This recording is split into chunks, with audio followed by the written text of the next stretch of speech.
bagi Allah Subhanahu wa taala yang telah memberikan kita nikmat iman, Islam dan ihsan sehingga kita dapat menghadiri acara kelas serasi malam hari ini. Shalawat serta salam semoga selalu tercurah kepada junjungan kita Nabi Muhammad SAW beserta keluarga, sahabat dan seluruh pengikut beliau hingga akhir zaman. Yang kami hormati seluruh panitia baik dari Formit maupun Salimah yang telah memprakarsai acara ini, narasumber yang insya Allah akan membagikan ilmunya kepada kita serta seluruh peserta sekolah pranikah yang dirahmati Allah Subhanahu wa taala. Hari ini kita berkumpul dalam rangkaian acara sekolah pranikah dengan tema keterampilan dasar kerumah tanggaan. Sebuah tema yang sangat penting bagi kita semua karena keterampilan rumah tangga bukan hanya tentang tugas harian, tapi juga tentang membangun keharmonisan, saling membantu, dan menciptakan sakinah dalam keluarga. Sebagaimana yang diajarkan dalam Islam, adapun susunan acara pada malam ini, insya Allah akan kita mulai dengan yang pertama, pembukaan, yang kedua, tilawatil Quran, yang ketiga, penyampaian materi inti, yang keempat, tanya jawab, dan yang terakhir adalah penutup.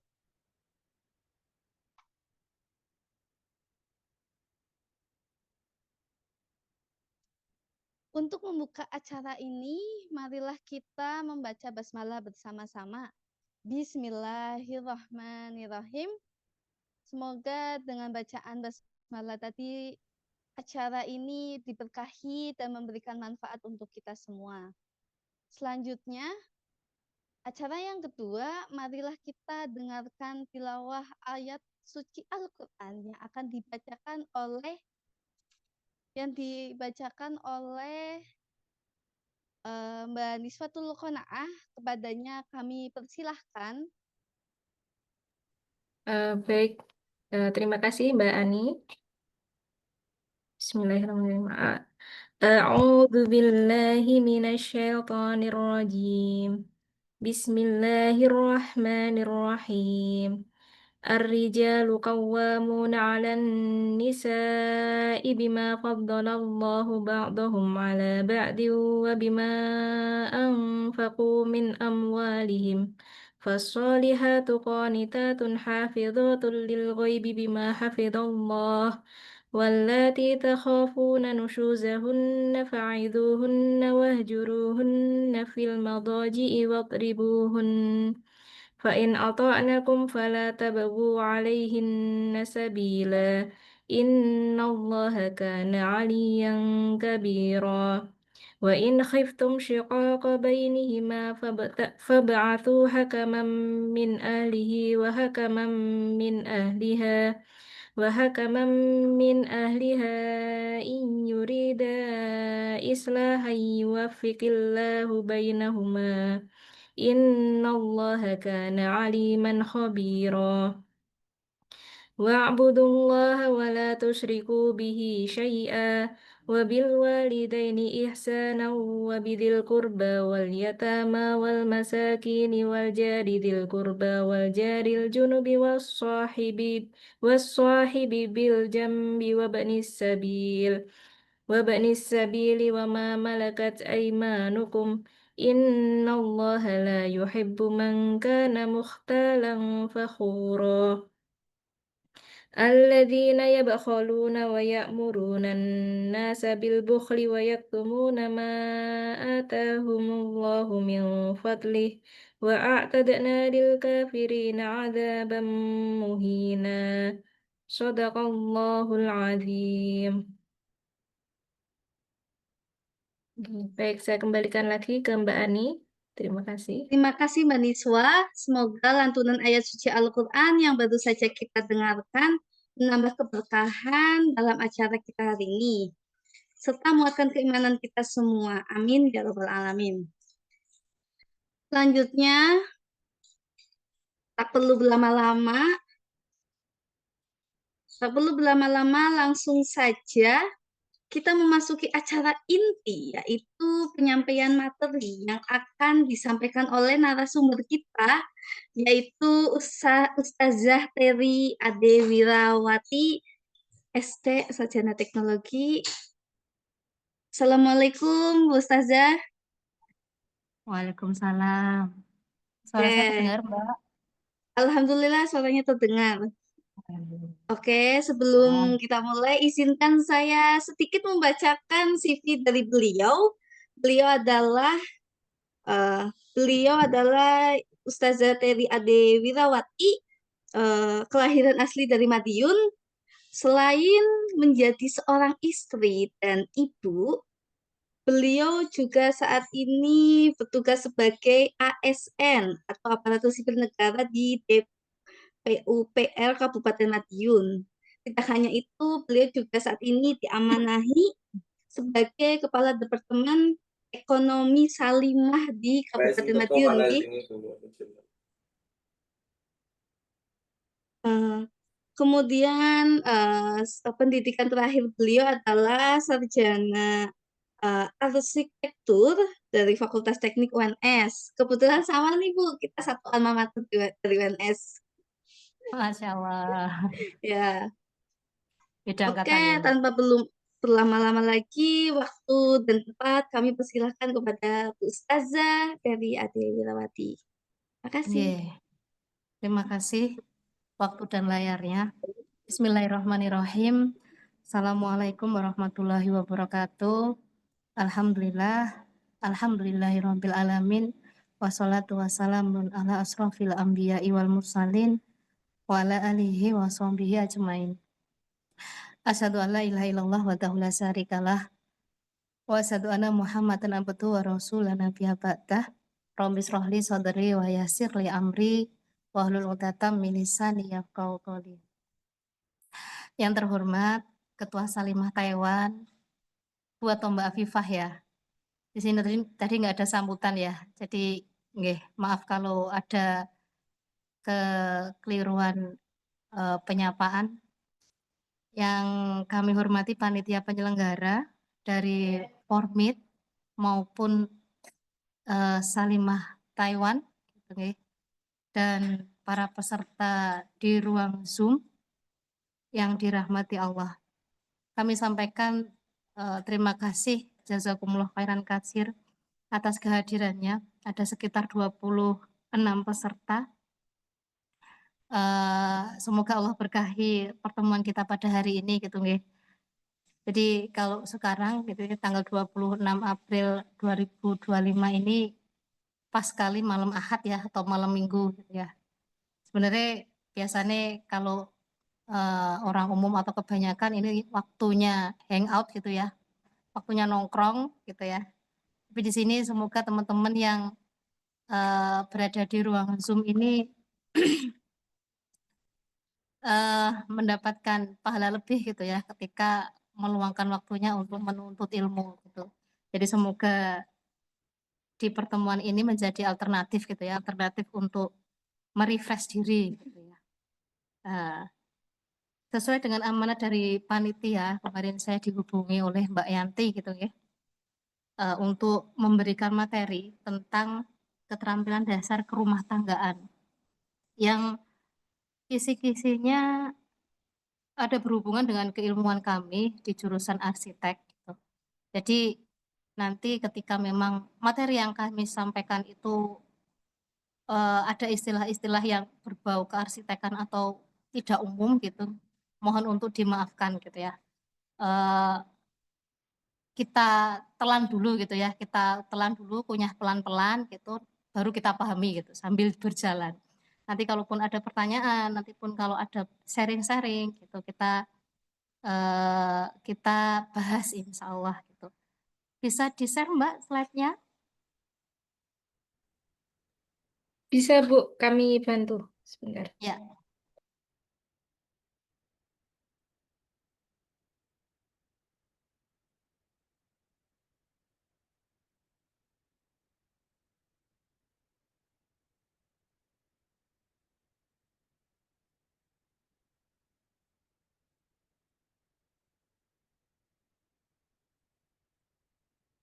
Nggih, langsung ke materi gitu nggih, tentang tentang keterampilan dasar kerumah tanggaan. Ini saya kasih judul Rumahku Surgaku gitu karena kaitannya dengan tata menata gitu ya, tata menata ruang gitu. Dan di sini mungkin lebih mengerucut, mungkin bangunan yang dimaksud adalah sebuah rumah.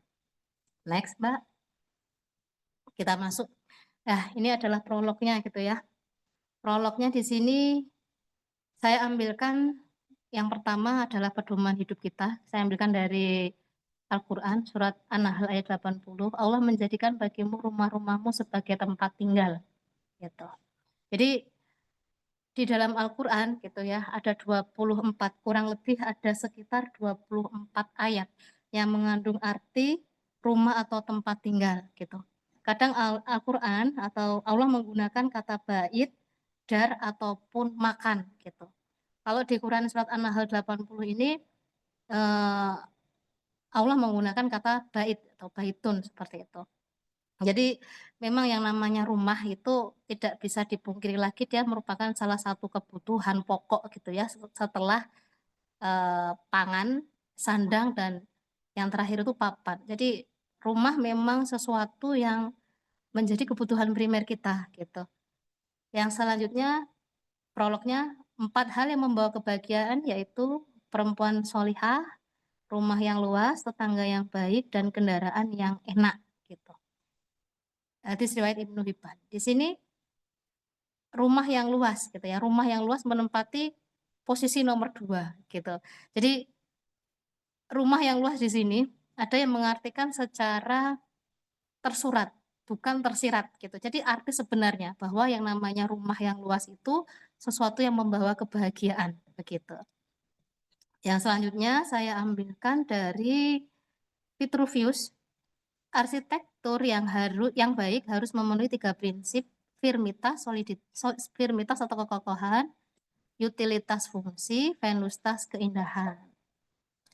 Yang selanjutnya Mangunwijaya 1998, arsitektur adalah penciptaan suasana perkawinan guna dan citra, bukan dalam kemewahan bahan atau tinggi teknologinya, letak harganya. Bahan-bahan yang sederhana justru lebih mampu mencerminkan refleksi keindahan puisinya karena lebih bersih dari godaan maupun kepungahan. Lanjut slide, Mbak. Jadi di sini dari prolog tadi gitu ya, sudah bisa diambil kemudian tipsnya. Kenyamanan rumah itu tercipta karena hal apa? Seperti itu. Yang pertama, rumah yang luas, begitu. Dulu waktu saya masih kuliah gitu ya, saya pernah mengikuti sebuah seminar gitu ya, yang di sana mendatangkan kontraktor yang beliaunya itu mempunyai proyek membangun perumahan yang islami gitu. Dan kaplingannya itu kecil-kecil gitu ya. Tipe 60, tipe 45 seperti itu. Dan ternyata memang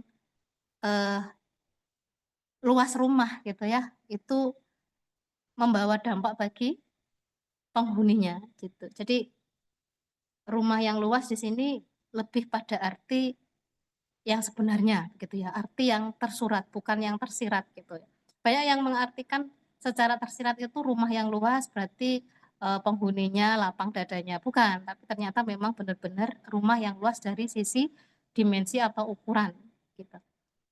Terus bangunan yang kokoh gitu ya, fungsional atau utilitas, indah atau estetika, bahan atau material yang sesuai dan lingkungan yang sehat.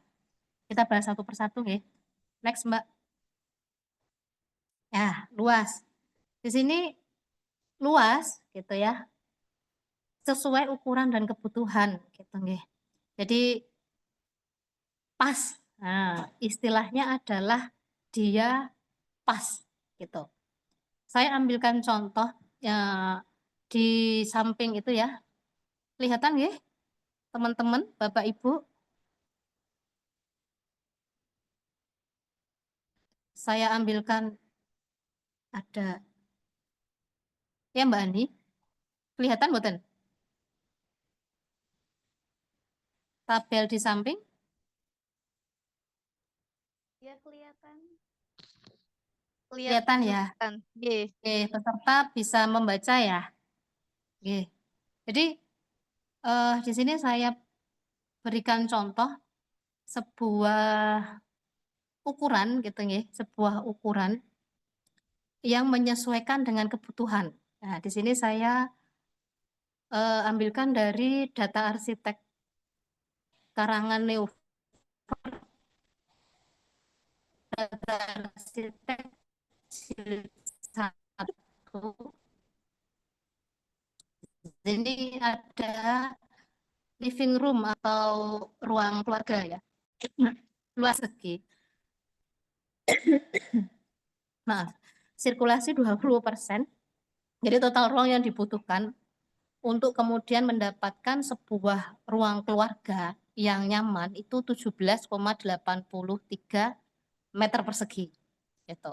17,83. Biasanya kita ambil NaI 15.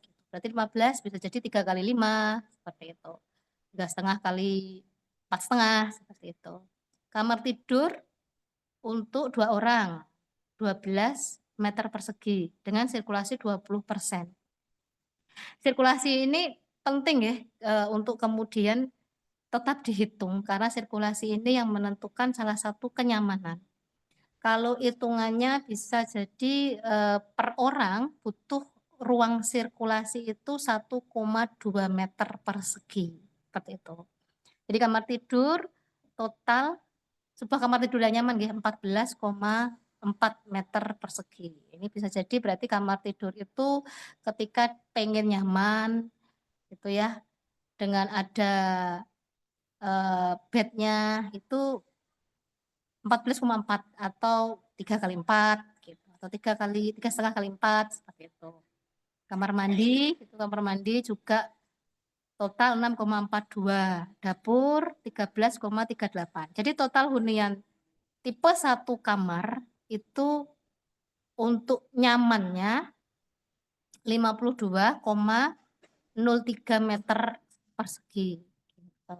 Ini mungkin sebuah apartemen gitu ya, sebuah apartemen atau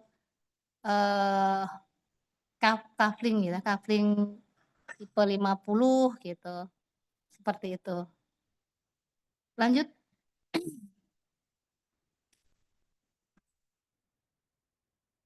Next, Mbak.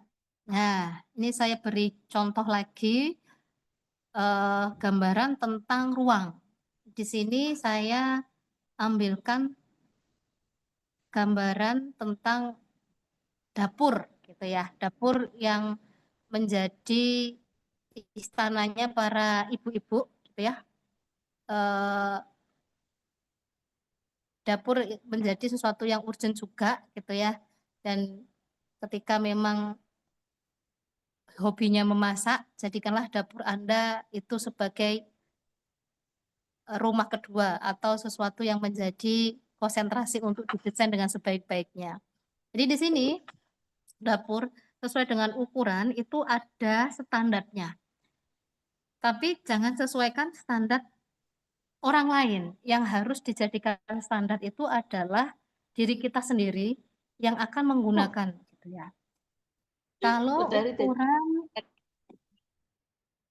ukuran top table sebuah dapur gitu ya, top table sebuah dapur untuk orang luar itu 85, 86 itu mereka nyaman, tapi untuk kita orang Asia 86, 84 itu cukup tidak nyaman karena kebanyakan orang Asia tingginya 150, 170 ke bawah gitu ya, jadi kurang nyaman.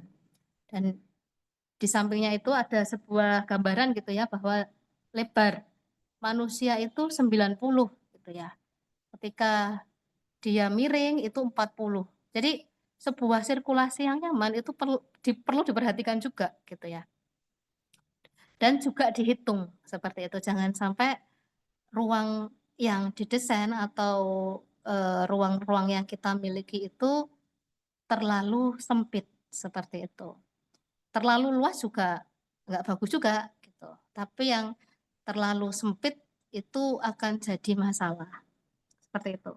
Di samping itu model-model dapur gitu ya, ada yang model L, ada yang model U, model G, model koridor atau model single wall stripe. Seperti itu. Jadi luas gitu ya. Luas itu maksudnya sesuaikan ukuran dan kebutuhan. Begitu. Jangan terlalu gitu. Sesuatu yang terlalu memang nggak enak. Lanjut, Mbak. Selanjutnya adalah kekokohan ya. Kekokohan atau firmitas gitu ya. Kekokohan atau firmitas. Yang ini tadi saya ambilkan dari teorinya Vitruvius. Eh, berhubungan dengan ketahanan bangunan ketika sudah difungsikan. Bangunan yang baik harus mampu bertahan terhadap iklim ataupun gangguan alam. Jadi salah satu yang membuat kita nyaman dengan rumah kita itu adalah kekokohan gitu. Jadi kita harus pikirkan kekokohannya. Ini bangunan untuk lantai berapa? Ini bangunan berada di tanah seperti apa begitu. Akan berbeda ketika kita membangun rumah di atas tanah yang labil gitu nggih atau tanah hitam. Itu akan berbeda sekali teknik dan pemecahan untuk kemudian pondasinya. Seperti itu. Nah, ini misalnya adalah bangunan-bangunan di Jepang gitu ya, yang sering terkena gempa, itu dibangun menggunakan sistem yang dapat membuatnya tahan menghadapi gempa gitu. Dan kalau kita lihat arsitekturnya Jepang itu dibuat dengan material yang ringan-ringan gitu ya, karena memang ketika gempa itu eh, yang namanya eh, kerobohan atau tertimpa material itu sangat besar kemungkinannya. Jadi mereka menggunakan kemudian material-material yang ringan seperti itu, kayu, terus di situ juga pintu-pintunya juga ringan gitu ya, bukan pintu kayu jati yang tebal seperti di Indonesia seperti itu. Lanjut.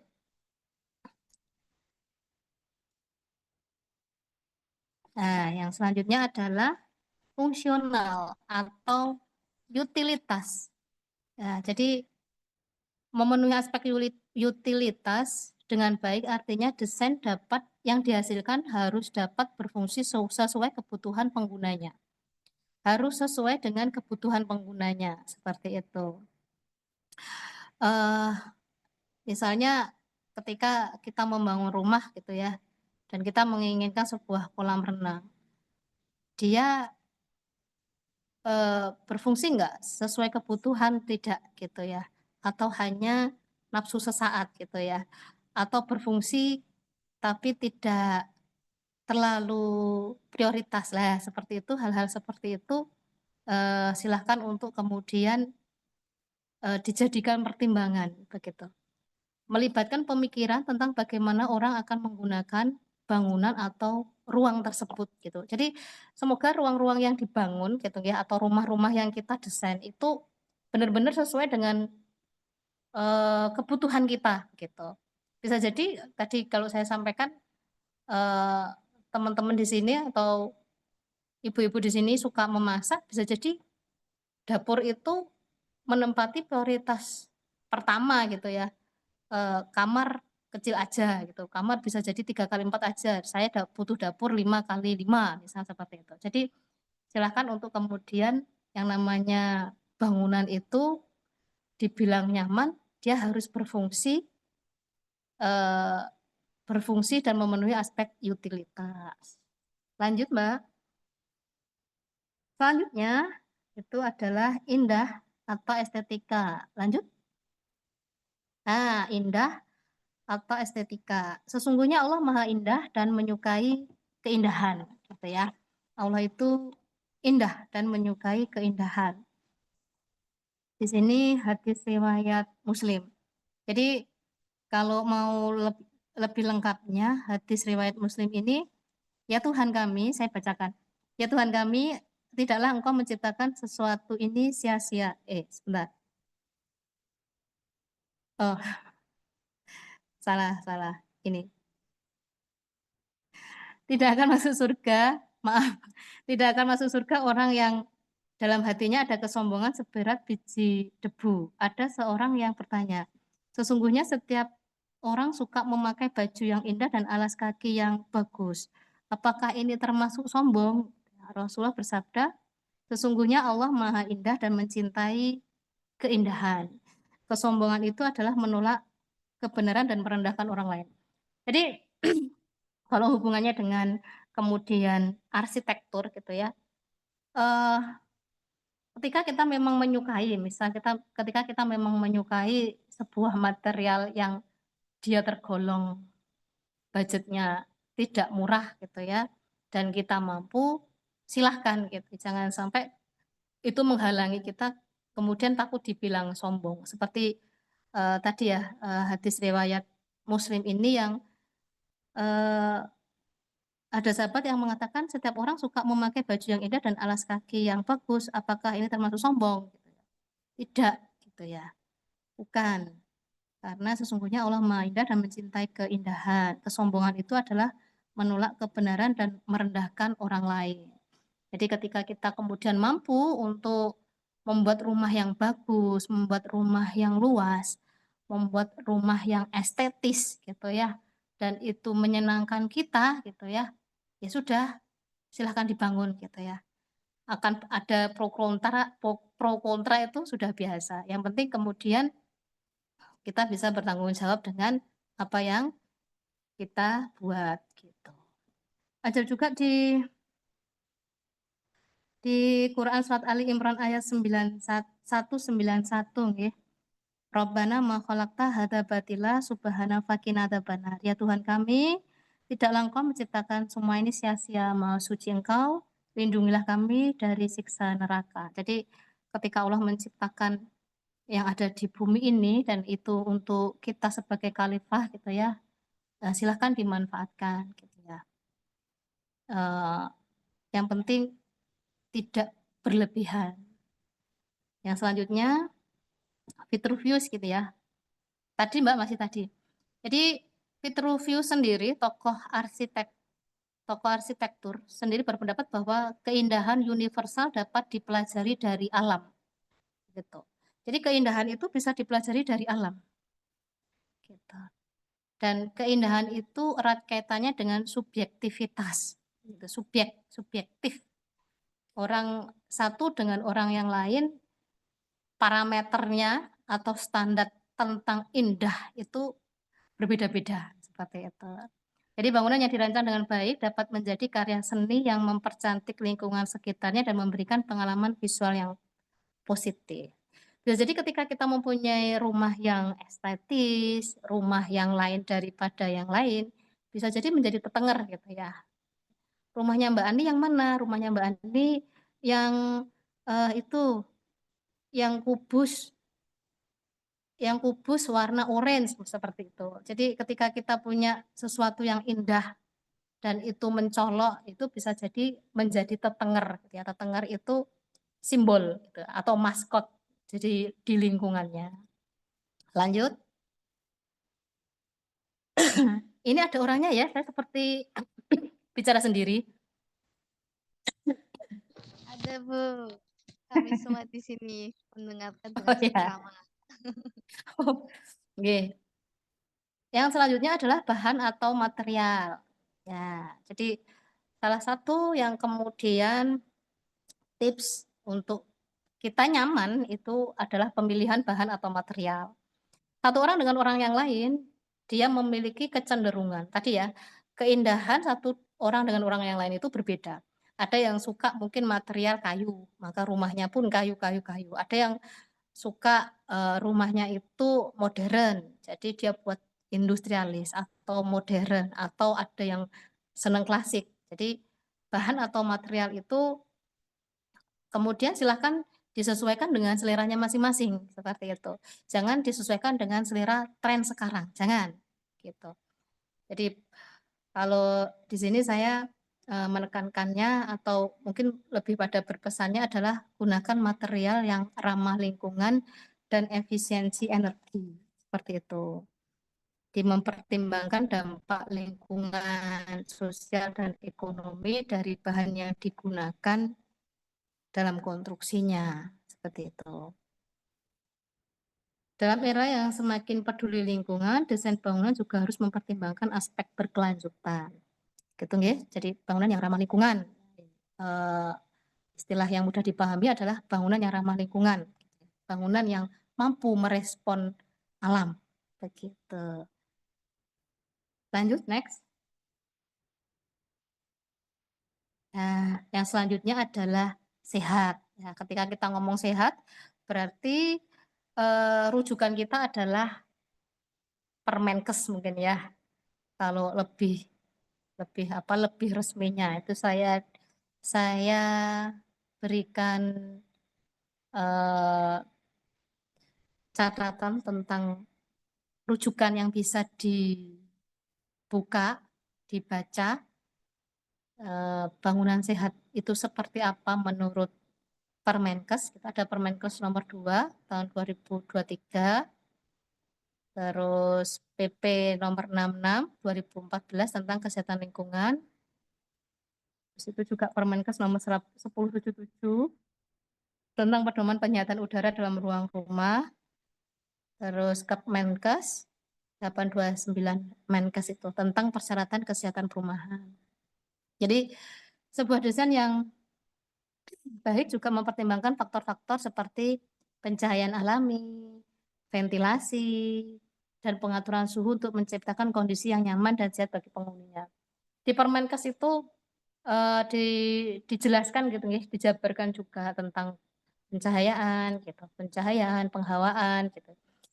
Kita sendiri tahu bahwa yang namanya pencahayaan itu ada 2 macam, pencahayaan alami dan pencahayaan buatan. Penghawaan juga begitu, penghawaan alami dan penghawaan buatan, seperti itu. Ya.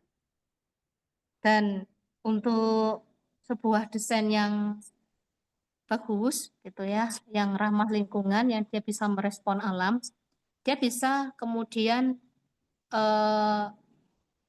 bangunan itu bersahabat dengan alam gitu ya, dan bisa mampu menghemat energi gitu ya. Alhamdulillah kita di Indonesia gitu ada 2 musim dan matahari sepanjang tahun begitu.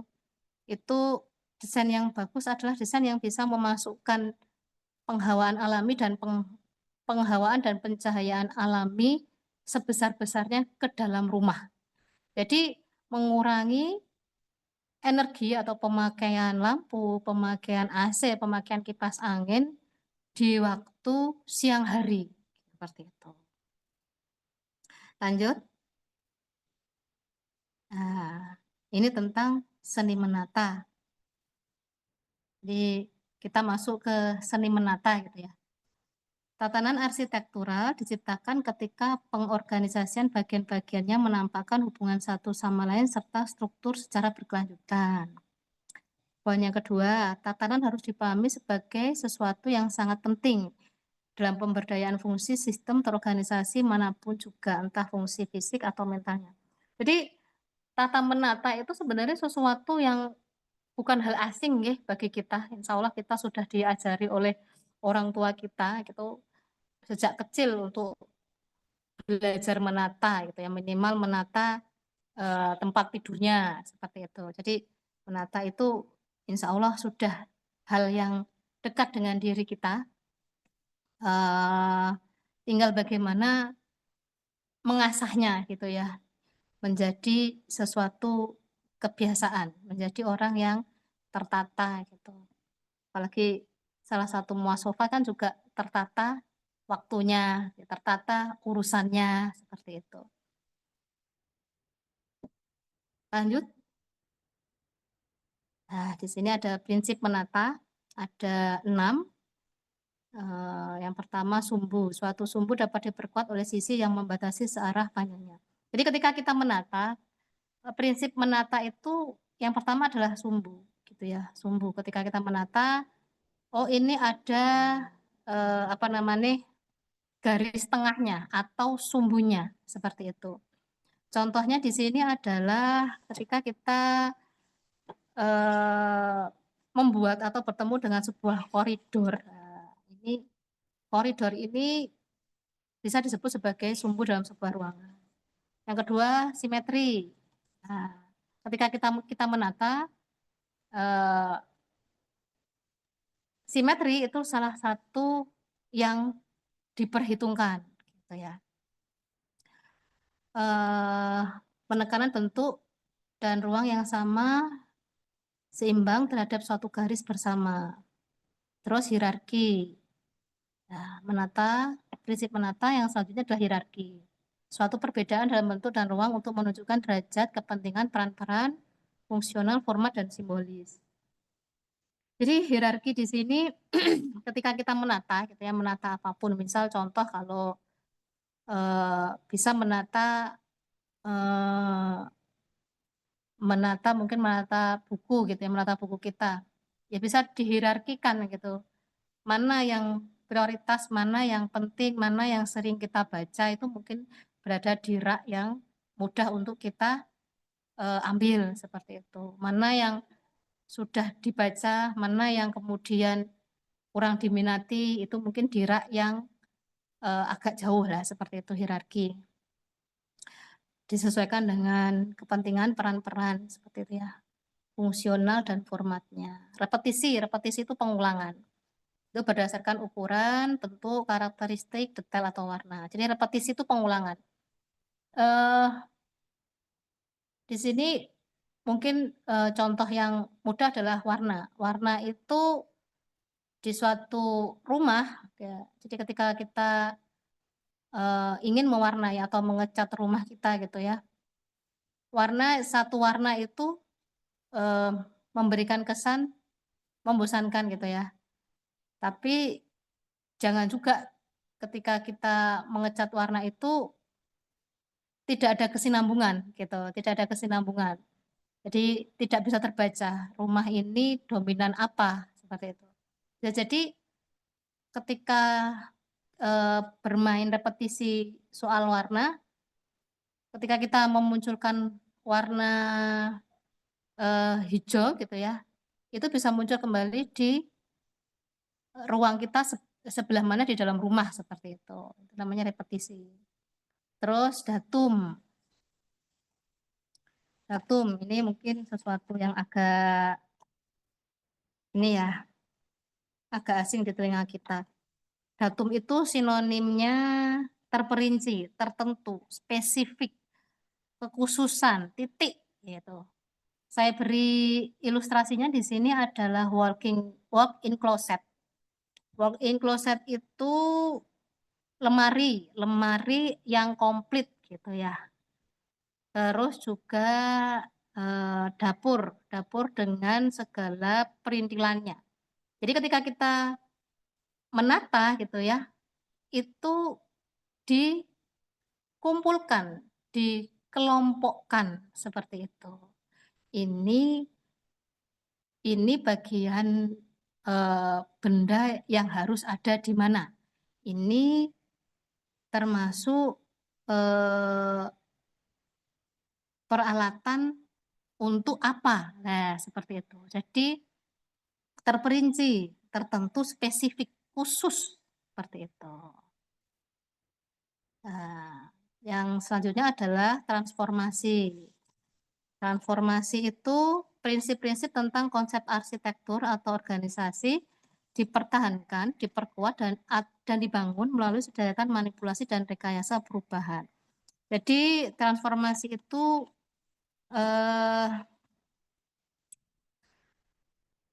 apa ya, perubahan begitu. Jadi bisa jadi konsep menatanya di sini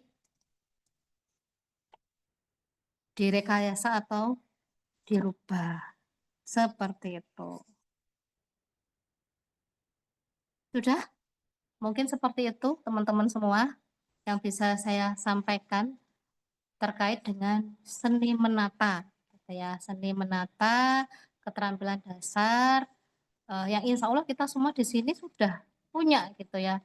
Tinggal bagaimana kemudian mengasahnya, kemudian menjadikan itu sebagai sebuah kebutuhan bahwa yang namanya rapi itu menyenangkan, begitu. Jadi kita juga harus membiasakan diri dalam posisi rapi gitu ya. Jadi kalau saya memberikan tips itu ketika kita memang datang malesnya gitu ya, kita kan nggak selalu berada dalam posisi on yang harus rapi terus gitu ya, apalagi dalam sebuah rumah. Tips saya untuk bagian-bagian rumah yang memang dia sulit rapi gitu ya, silahkan itu ditutupi gitu ya, direkayasa direkayasa. Misal begini, eee, di dapur gitu ya, di dapur kita biasa mengenal kabinet yang ada di atas itu ya, kabinet yang ada di atas ya, itu salah satu fungsinya adalah menyembunyikan, aib-aib kita gitu ya, ketika memang kita tidak bisa rapi ya pada saat itu gitu ya. Ya sudah itu termasuk salah satu, tempat untuk menyembunyikan aib-aib kita ketika kita sedang malas untuk menata. Ataupun kalau bisa sebuah rumah itu ada gudang, nah itu ya.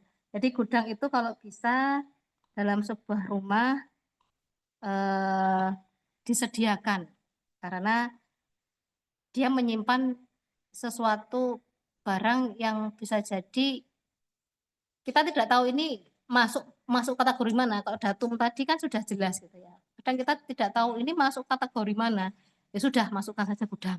Nah, seperti itu. Jadi mungkin seperti itu yang bisa saya sampaikan teman-teman. Jadi perlu ditegaskan kembali bahwa menata rumah adalah keterampilan yang sudah kita miliki, hanya saja butuh diasah dan dikembangkan untuk dapat mewujudkan rumah rapi, bersih, dan tertata demi kenyamanan penghuninya. Kurang lebihnya saya mohon maaf. Di sini saya beri alternatif referensi desain. Slide selanjutnya, Mbak. Nah, silahkan untuk kemudian mencari-cari desain yang sesuai dengan soul-nya gitu ya. Wah, ini desain gue banget itu, silahkan itu. Di 1 sampai dengan 7 itu bisa kemudian menjadi referensi. Terima kasih, kurang lebihnya saya mohon maaf. Assalamualaikum warahmatullahi wabarakatuh. Waalaikumsalam warahmatullahi wabarakatuh. Terima kasih Bu Ustazah Terry.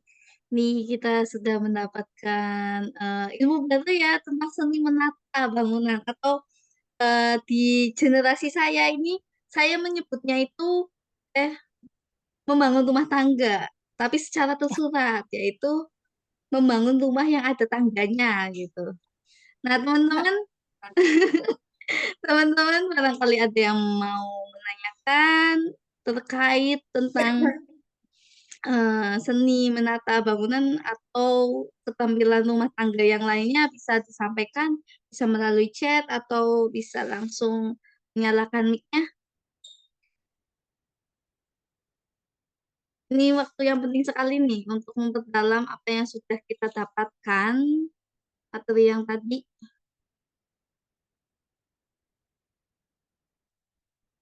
Atau saya dulu deh, saya mau bertanya Ustazah Terina. Ini kan membangun rumah tangga ini ternyata bukan hanya memikirkan estetikanya saja, tapi harus dimulai dengan finansialnya juga ya, ya kan? Nah, kan Ustazah Terry ini selaku kader ekonomi juga. Nah, ini ternyata beberapa di kalangan menengah ke bawah itu kebanyakan dari mereka itu memaksa untuk membangun rumah gitu. Dan akhirnya tidak jauh-jauh dari berhutang gitu. Sebenarnya baiknya itu cukup menabung sampai ada atau nggak apa-apa berhutang dulu. Yang penting rumah jadi gitu. Soalnya pastinya dalam adanya hutang dalam rumah tangga itu timbul masalah-masalah lainnya gitu. Bukan hanya hutang, pasti ada masalah A, B, C, D-nya gitu. Bagaimana Bu Stas ya? Oke. Jadi ketika menikah itu ya, ketika menikah di sana ada 2 orang gitu ya, laki-laki dan perempuan. Ketika seorang laki-laki itu mengajak menikah gitu ya, pastinya yang mengajak menikah laki-laki ya? Atau perempuannya? Bisa dua-duanya Jadi sih. seorang laki-laki itu mengajak nikah berarti di sana sudah ada kesiapan finansial. Karena yang namanya kemudian rumah ini adalah salah satu yang harus disiapkan oleh, eee, seorang laki-laki gitu ya, untuk istrinya, begitu. Dan ya karena di Indonesia itu kebanyakan masih me menganut, yes, nggak apa-apa untuk kemudian, di rumah mertua indah dulu di PMI gitu ya, atau mengontrak gitu. Jadi memang kebutuhan rumah bagi pasangan suami istri itu kebutuhan yang juga lumayan urgent dan itu sebenarnya harus kemudian disiapkan oleh seorang suami, begitu. Tapi kemudian ketika dia finansialnya belum mapan gitu, kalau saya pribadi mungkin lebih baiknya adalah ya ikut mertua dulu atau ikut orang tua gitu ya, dan sambil menabung. Ataupun kalau, ingin belajar mandiri biasanya para pasutri muda ini mengontrak rumah dulu sambil kemudian, menyicil ataupun menabung, seperti itu. Jadi, ya ini bisa jadi nanti ada tema Mbak, tema tentang finansial gitu ya dan kesiapan seorang laki-laki menuju jenjang pernikahan, bahwa dia memiliki banyak sekali tanggung jawab gitu ya, dan salah satunya adalah rumah gitu, dan rumah itu kalau dibilang murah kan tidak ya, gimana pun yang Mahal. namanya rumah itu kan tidak ada yang murah gitu, dan itu yang memang harus dipersiapkan dari, jauh-jauh hari bahwa yang namanya rumah sebuah kebutuhan, eee, primer gitu ya, sandang, pangan, papan, ya itu. Jadi, ya terima kasih nanti Formit itu bisa kemudian membuat atau mengadakan tema tentang kesiapan finansial pasutri, ya, calon pasutri, terutama tentang, mempersiapkan rumah, rumah tangga, seperti itu. Begitu, Mbak. Ya, terima kasih. Oke, berarti tinggal sama mertua dulu ya? Iya, kalau saya tinggal di Oke. rumah mertua dulu atau rumah orang tua dulu aja ya. Kalau Mhm. berhutang nanti apalagi kesiapan ekonominya belum belum mapan juga, malah jadi beban nanti ya. Iya, ternyata memang, dalam berumah tangga, tanpa kita sadari memunculkan masalah-masalah baru. Tapi Tapi insya jangan takut Allah di menikah, sanalah Mbak. keberkahannya. Oke, barangkali teman-teman yang lain ingin menanyakan, silakan bisa melalui chat, nanti saya bacakan, saya sampaikan ke ustazah.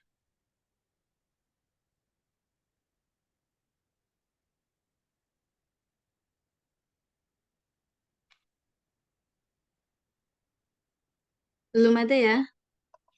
Insya Allah semuanya sudah jelas, Mbak. Tinggal kemudian bagaimana mulai menabung mungkin ya, mulai menabung dan merencanakan gitu rumah impiannya seperti apa, Betul. begitu. Sebenarnya ini tuh termasuk, baru ya bagi saya, apalagi ilmu arsitektur itu tuh bener-bener kayak belum pernah gitu.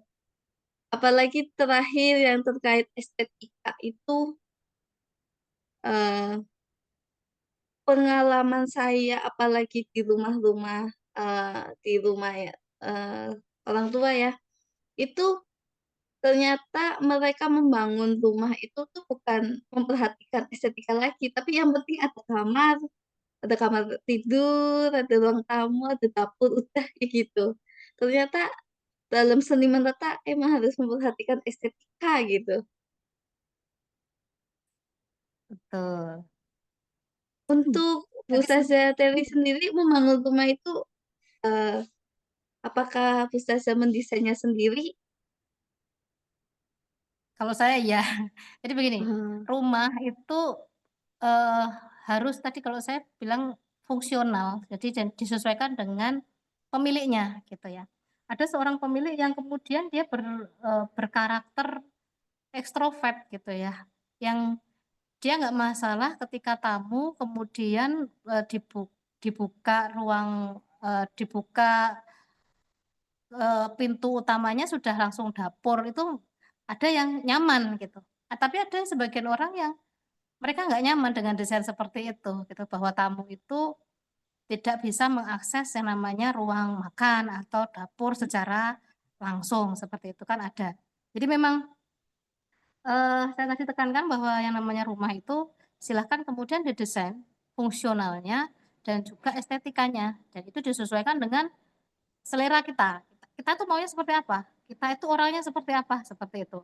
Apalagi ditambah dengan, adab-adab seorang muslim gitu ya, di mana rumah itu ketika dia dibangun harus bisa menjaga aurat kita gitu ya, menjaga aurat penghuninya, apalagi terutama bagi perempuan, bagi istri dan anak-anak perempuannya gitu, bagaimana tidak langsung bisa dilihat dari luar gitu, bagaimana penyekatannya, seperti itu.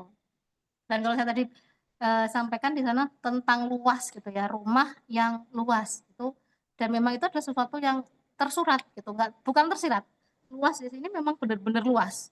Jadi kalau memang pengen, membuat rumah atau membangun rumah yang luas, mungkin bisa dikurangi terkait dengan penyekatan yang bersifat permanen gitu. Kita bisa ganti, tipsnya atau triknya itu kita bisa mengganti sekat-sekat di ruangan, kecuali ruang tidur ya, kalau ruang tidur butuh memang sekat yang permanen, seperti tembok itu sekat permanen. Kalau di ruang-ruang lain ketika kita ingin rumah itu kelihatan luas, kelihatan lapang, salah satu triksnya adalah dengan tidak menggunakan sekat permanen gitu. Jadi kita semi gunakan gitu ya. sekat-sekat, ya kita gunakan sekat-sekat yang non permanen atau semi permanen, yang dia bisa kemudian digeser, yang kemudian dia bisa kemudian dilipat, nah seperti itu. Jadi, eee,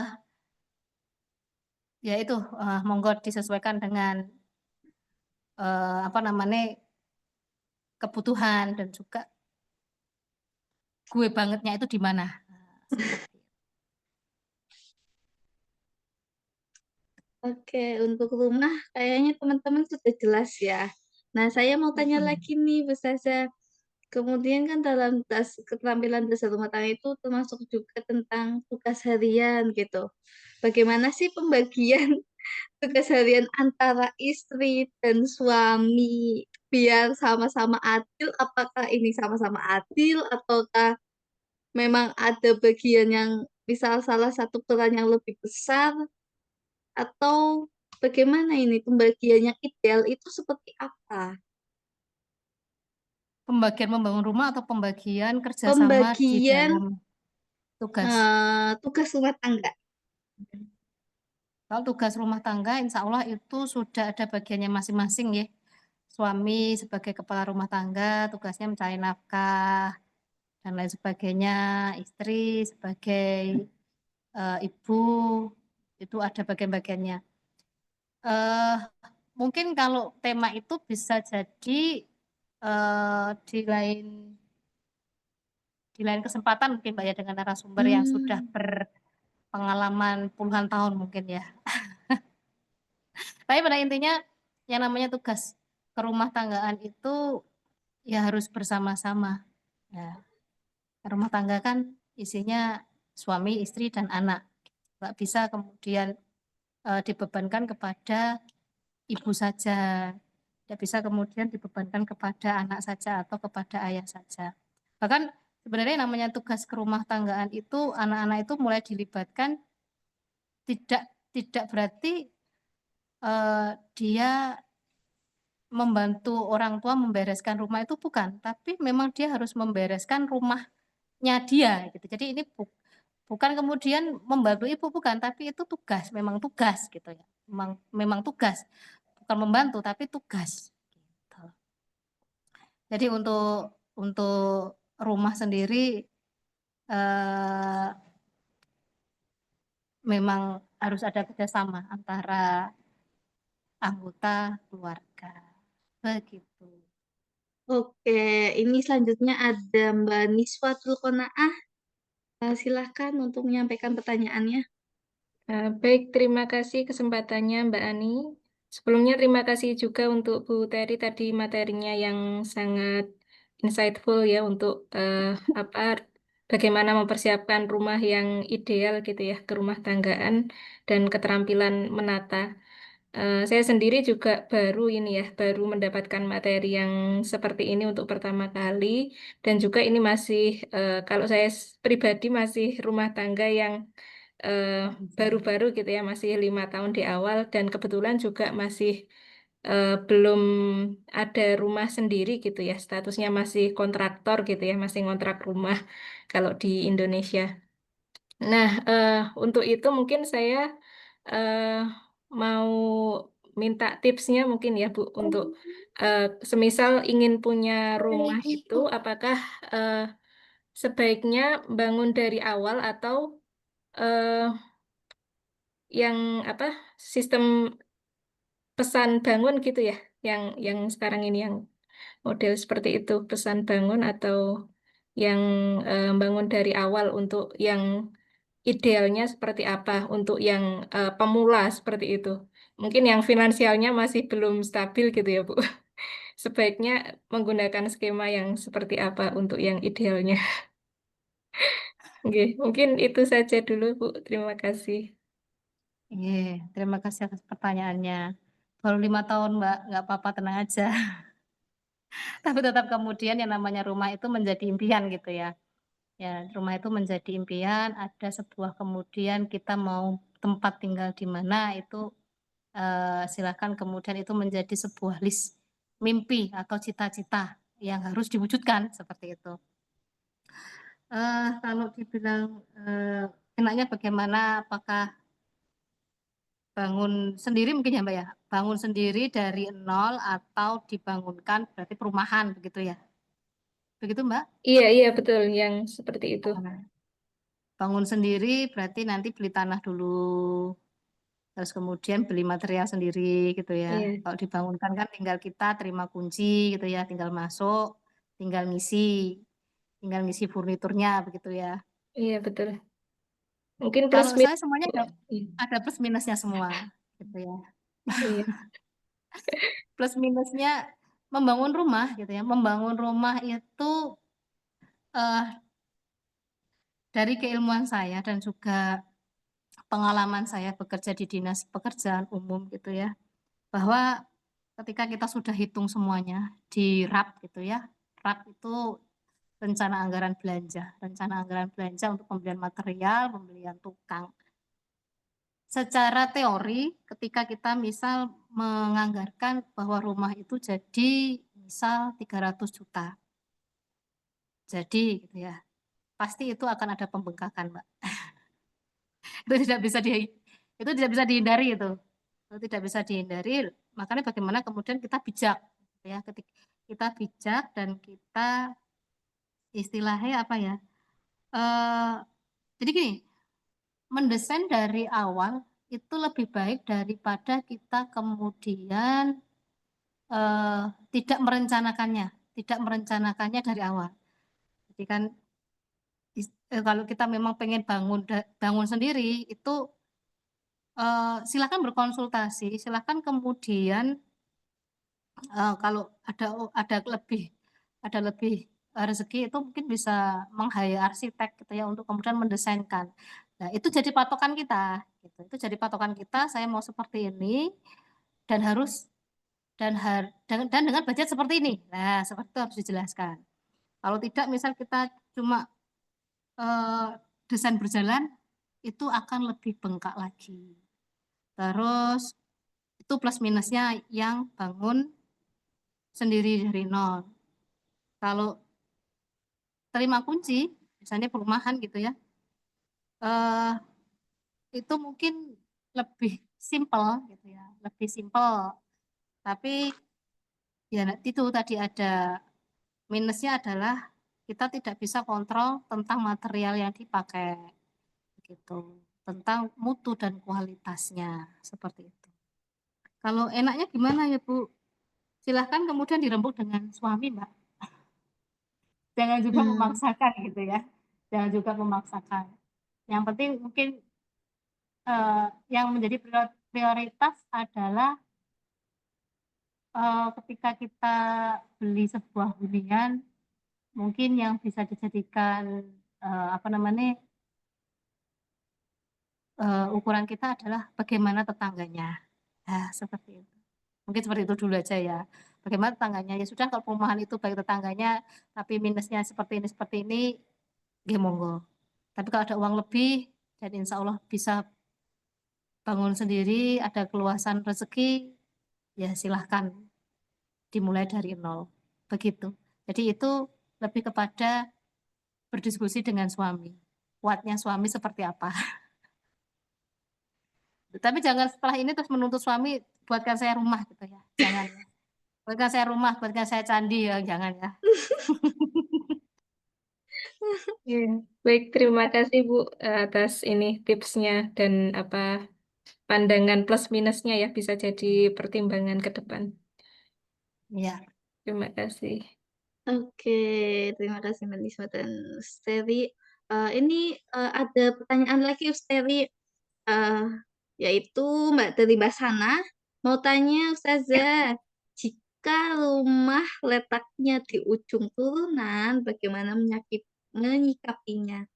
Berarti ini termasuk lokasi dan topografinya ini rumahnya. Apa yang harus diperhatikan lagi, apalagi kalau di ujung lokasinya di ujung turunan. Berarti dataran rendah gitu ya.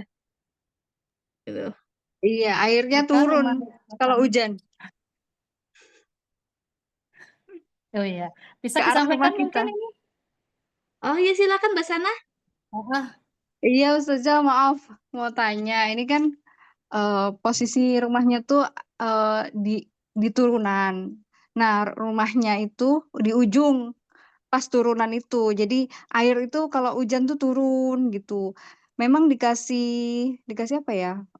Dikasih selokan ya. Cuma kadang-kadang ada ketakutan sendiri kalau banjir gitu, Ustazah. Ada tips dan triknya nggak supaya rumahnya bisa kokoh gitu, Ustazah? itu rumahnya Terima kasih. turunan di hub nggak? Iya, iya, di hook. Di hub ya. Ya, jadi sebenarnya banyak mungkin sebenarnya banyak banyak solusinya insya Allah kalau seperti itu. Tapi juga dengan melihat kondisinya. Mungkin sebagai awalan ketika rumahnya itu di hook dan posisinya turunan, tempat berkumpulnya air, begitu ya. Tempat berkumpulnya air kan, Mbak, bisa buat resapan. Terus rumahnya itu ditinggikan. Ditinggikan dalam arti posisi rumahnya. Jadi desainnya itu seperti rumah panggung, bawahnya itu sebagai resapan. Seperti itu bisa. Oh, Jadi ya, kalau berhubungan dengan air gitu ya, saya juga sekarang berada di bidang sumber daya air gitu ya, yang mengatasi banjir juga gitu ya. Sebisa mungkin gitu ya, jangan membangun di tempat berkumpulnya air gitu ya Mbak ya, itu untuk kemudian mudahnya gitu ya. Tapi ketika kita punya kemudian adalah tanahnya di situ gitu ya, dan ada banyak hal atau beberapa hal yang eh, mengharuskan kita bertahan di situ gitu ya. Mungkin view-nya bagus, mungkin juga tetangganya baik seperti itu. Ya silahkan itu nanti ada di rekayasa desain gitu. Di rekayasa desain yang bisa kemudian dikonsultasikan kepada ahlinya. Misalnya ketika memang tanahnya itu adalah tanah yang bisa meresapkan air secara cepat, bukan tanah jenuh, bukan gampang tanah yang jenuh, ya jadi kita buat resapan di situ. Tuh. Terus kita bikin juga mungkin banyak tanaman atau RTH di situ seperti itu ya. RTH atau ruang ruang ruang tanam hijau seperti itu. Seperti itu, Mbak. Jadi emang harus dilihat dulu seperti apa. Kalau bisa itu jangan membangun di tempat berkumpulnya air. Begitu, Mbak. Tapi Baik, insya Allah baik, Ustazah. ketika itu memang banyak kelebihannya di situ, ya perlu kemudian ada rekayasa desain di situ. Berarti konsultasinya ke arsitek ya, Ustazah ya? Apa ke Bisa, mana? bisa ke arsitek, bisa ke sipil, ahli bangunan, itu bisa. Oh ya, makasih Ustazah. Nah, takutnya adalah ketika kita memaksakan di situ, ternyata memang di situ tempat berkumpulnya air dan bisa jadi menurunkan muka tanah juga gitu ya. Ketika terus-terusan tergerus air, muka tanah kan juga turun nanti. Bangunan kita juga nggak akan awet atau tahan lama di situ. Begitu. Semoga Baik, puas. Kalau baik, belum terima puas kasih. silahkan kemudian tanya-tanya dan mencari referensi yang lain. Gitu. Baik, terima kasih Assalamualaikum. Ustazah. Masih ada waktukah izin bertanya? Masih. Nah, aku ini kan punya toko gitu ya. Terus kata orang tua gitu zaman dulu kayak, oh ini nggak cocok, ini cocoknya jualan ini kurang rame ini gini. Menurut hitungan-hitungan gitu, menurut Islam gimana ya Bu tanggapan tentang lokasi terus tanah dingin, tanah panas kayak gitu. Eh, Orang-orang zaman dulu kan kayak, oh dihitung kapan mulai dibangun, ini itunya kan banyak apa ya, adat-adat kayak gitu. Menurut Islam gimana itu baiknya nyari posisi kalau misalkan buat toko itu bagusnya letaknya posisinya gimana? Jadi nggak pede gitu Bu kalau orang tua udah bilang ini cocok ini, padahal pengen jualan ini tapi ini begitu, ini begini begini gitu loh Bu. Nggih. Kalau di arsitektur biasanya ilmu feng shui itu. Kaitannya ada yang menyebutnya feng shui gitu dan itu biasanya teman-teman Cina ya yang me, yang me, yang menerapkan, yang mengaplikasikan. Tapi kalau dari sisi arsitek itu kadang ditarik benangnya ada keilmuannya juga di sana seperti itu ya. Kalau di kita gitu ya, idealnya yang namanya arah bukaan jendela, pintu itu adalah menghadap selatan dan timur gitu. Jadi kalau di arsitek gitu ya, di keilmuan kami gitu ya, ketika kita membangun sebuah rumah, itu ada kemudian perhitungannya juga, tapi bukan perhitungan ini naga di sini, ini air di sini, bukan seperti itu. Tapi perhitungan kita itu eh, yang kaitannya dengan angin, matahari, ya, angin dan matahari. Seperti tadi saya sampaikan bahwa eh, arah bukaan itu yang ideal adalah menghadap selatan dan timur. Jadi ketika kita membuat jendela, kita membuat pintu, itu usahakan untuk dia menghadap selatan dan timur. Apakah tidak boleh kemudian ternyata ketika saya mendesain eh, jendela kamar apalagi ini ada berada di barat nih, berarti nggak boleh nih. Bukan seperti itu. Mau tidak mau karena yang namanya penghawaan alami itu adalah sesuatu yang dibutuhkan dan menurut Permenkes itu yang namanya penghawaan alami itu harus ada untuk menunjang kesehatan. Ya nggak masalah, bukaan itu ada di sebelah barat. Tapi kemudian bagaimana kita menyiasatinya agar kita tidak terkena matahari dari barat. Jadi karena perhitungan kita adalah berdasarkan angin dan matahari, jadi matahari pergerakannya gitu ya, pagi, siang, sore, seperti itu. Makanya kenapa tidak dianjurkan yang namanya bukaan itu berada di sebelah barat, karena eh, matahari di waktu sore itu menyengat begitu, walaupun sudah sore, tapi dia cukup menyengat gitu. Jadi kalau karakteristiknya matahari di sore hari itu menyengat, dia panas. Jadi lebih enak memang ketika bukaan itu menghadap ke timur. Tadi mendapat yang namanya matahari pagi. Begitu. Kalau dari sisi Islam sendiri gitu ya, percaya pada hal-hal seperti itu malah merepotkan gitu. Malah merepotkan, kita malah kadang kejirat sendiri gitu ya. Kecuali memang apa ya? Itu ada sesuai syariatnya. Kalau tidak ada syariatnya itu akan menjilat kita sendiri. Seperti syariatnya seperti apa? Misal membangun atau meletakkan kloset gitu ya, meletakkan kloset WC duduk maupun WC jongkok itu jangan sampai dan diusahakan tidak menghadap arah barat. Nah, itu masuk akal kan karena memang sesuai syariat kita itu menghadap kiblatnya dan kiblat kita itu kan arahnya barat. Jadi kalau bisa WC kita, gitu ya, WC jongkok maupun WC duduk kita itu jangan membelakangi atau menghadap barat. Jadi idealnya yang namanya WC itu atau jamban itu menghadapnya ke selain ke arah barat. Silahkan selatan utara, gitu ya. Otomatis tinggal selatan utara kan. Nggak boleh diusahakan tidak barat timur, tidak membelakangi dan tidak menghadap. Nah, itu mungkin ada dasarnya dan sesuai syariat gitu ya. Itu memang kalau kita sebagai seorang arsitek dan tahu itu benar-benar kalau saya pribadi saya hindari gitu. Bagaimana caranya? Mbah itu dengan cara merekayasa pintunya kah atau merekayasa kemudian peletakannya seperti itu. Nah, seperti itu. Oke. Mungkin ada yang mau didiskusikan lagi? Jadi kalau menurut Jawa atau menurut Feng Shui nanti kita lebih ribet malah bingung nanti. Atau kalau Misalkan saya dulu pernah terpaksa gitu kan posisi tanah sempit terus dibagi-bagi terus untuk dapur sebelahan sama kamar mandi terus sebelahnya dibikin kayak musola kecil tapi pas posisinya di sebelah kamar mandi gimana itu Bu?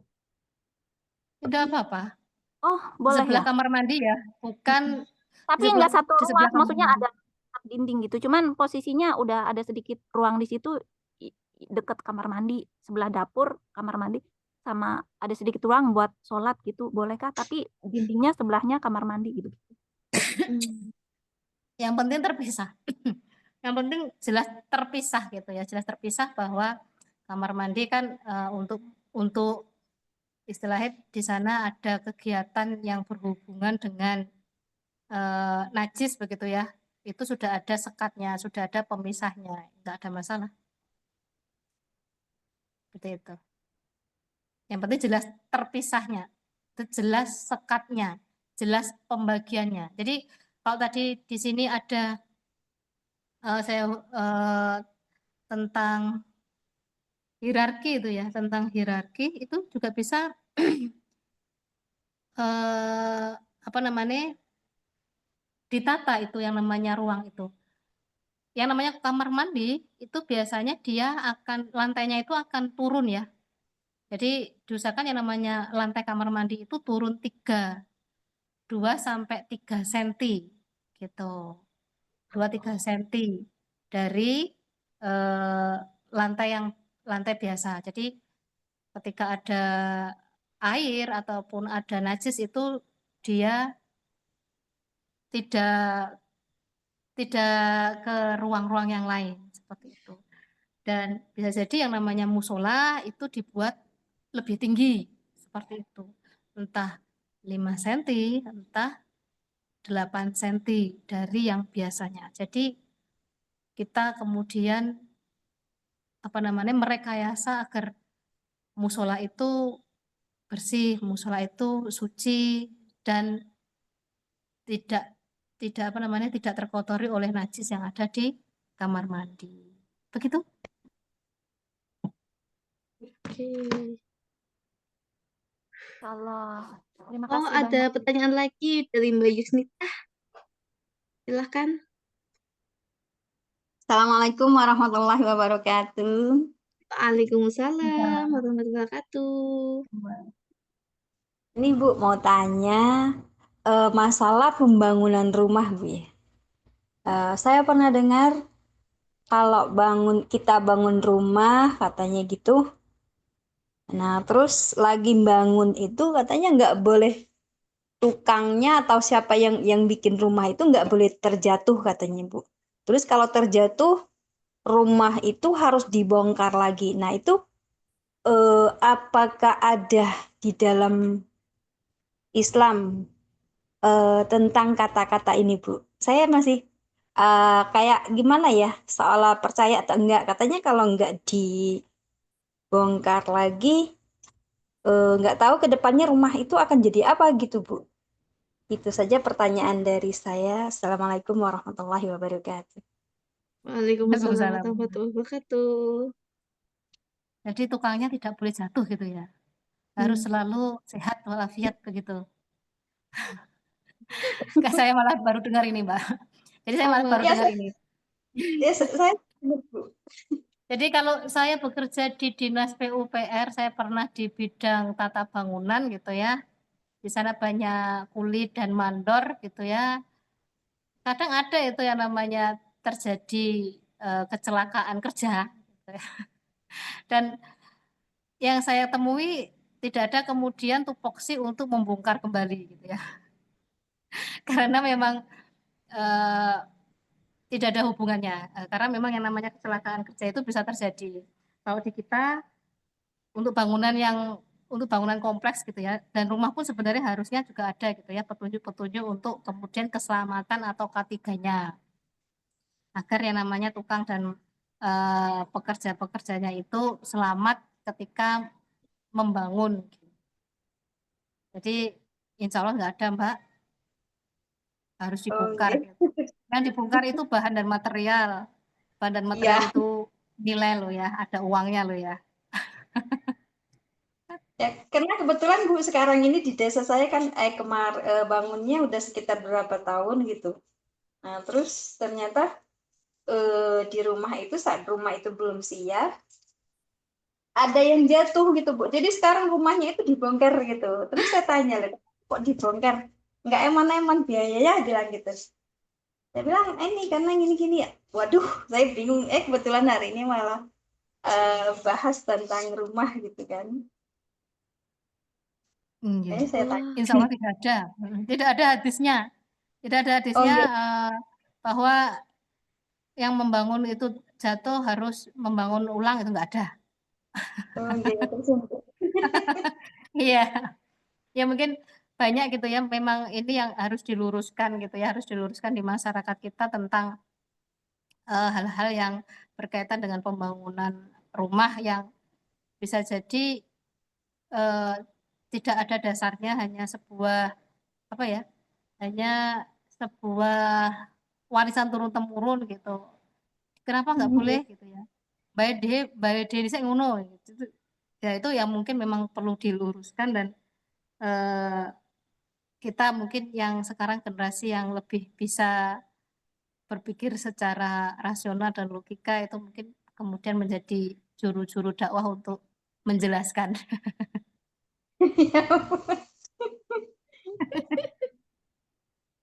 Maaf Bu, boleh satu lagi? Ya, boleh. Ini kan lagi banyak juga berita viral tentang masalah bertetangga gitu ya. Mungkin karena kurangnya ilmu tentang air hujan, Bu. Air hujan yang mengalir ke rumah tetangga itu menjadi banyak keributan, di berita-berita juga banyak bermasalah. Itu baiknya dikasih jaraknya berapa, bagus idealnya gitu, Bu. Masalah air mengalir terus jatuh ke tetangga terus yang banyak diributkan itu, Bu. ya. Jadi yang namanya air hujan gitu ya, air hujan yang dari rumah kita itu adalah kewajiban kita untuk kemudian memeliharanya, atau kemudian apa ya, mengalirkannya ke tempat seharusnya seperti itu. Jadi jangan sampai keributan dengan tetangga karena kita tidak mempersiapkan tentang jatuhnya air hujan dari rumah kita. Karena yang namanya air hujan yang dari atap rumah kita itu tanggung jawab kita. Tanggung jawab kita untuk kemudian apa namanya, memeliharanya gitu ya. Jadi kalau ditanya sebaiknya berapa ukurannya gitu ya. Kalau rumah itu luas, kalau kita punya lahan yang luas, ya, katakanlah kita punya lahan selebar gitu ya, lebar 20, panjang ke belakangnya 20.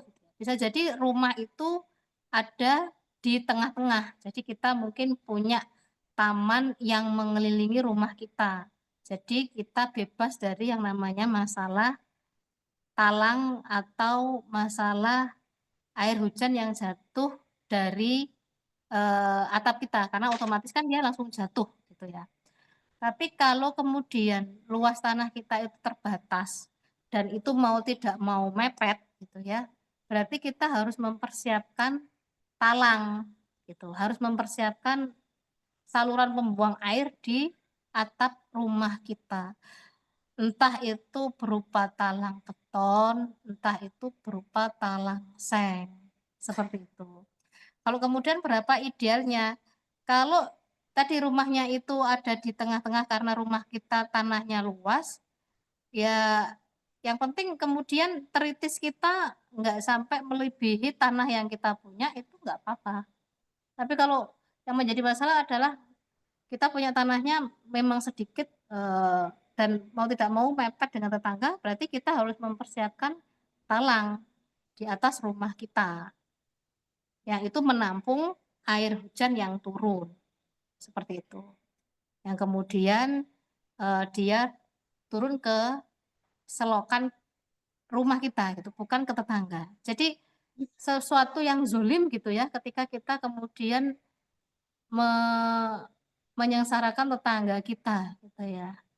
Dan banyak ya yang namanya hadis-hadis Rasulullah yang tentang memuliakan tetangga begitu. Jadi jangan sampai air hujan di atas rumah kita dibuang ke tetangga dengan sengaja. Jangan sampai. Begitu Mbak. Jadi itu bisa direkayasa. Monggo kalau memang rumahnya itu di tengah-tengah itu silahkan teritisnya panjang sampai 1-2 meter terserah. Tapi ketika dia yang mepet, itu berarti dibuatkan talang. Talang beton ataupun talang seng. Begitu. Ya Bu, terima kasih ilmunya Mas Pak. Oke, terima kasih buat teman-teman. Apakah masih ada pertanyaan lagi? Oke, sepertinya sudah tidak ada pertanyaan lagi. Terima kasih atas waktunya, Bu Ustazah Terry. Nah, sedikit closing statement Sama-sama. bahwa membangun rumah itu tidak hanya tidak harus mengikuti tren, tapi harus menyesuaikan dengan kebutuhan, yaitu dari lokasi, finansial, kemudian kondisi dan jumlah anggota keluarga. Semoga seni menata bangunan rumah tangga ini bisa kita terapkan nanti atau buat teman-teman yang belum menikah atau yang sudah menikah tapi sedang menuju menuju menuju rumah sendiri, semoga dilancarkan niat baiknya, amin. Dan terima kasih Bu Terry untuk ilmunya yang luar biasa terkait arsitektur, benar-benar insightful. Terima kasih buat teman-teman yang sudah hadir. Saya akhiri, wabillahi taufiq wal hidayah. Wassalamualaikum warahmatullahi wabarakatuh. Waalaikumsalam warahmatullahi wabarakatuh. Jazakillah khair, Ustazah. Terima kasih, Sama-sama. Ustazah. Izin live ya. Yeay. Ya, monggo Ustazah.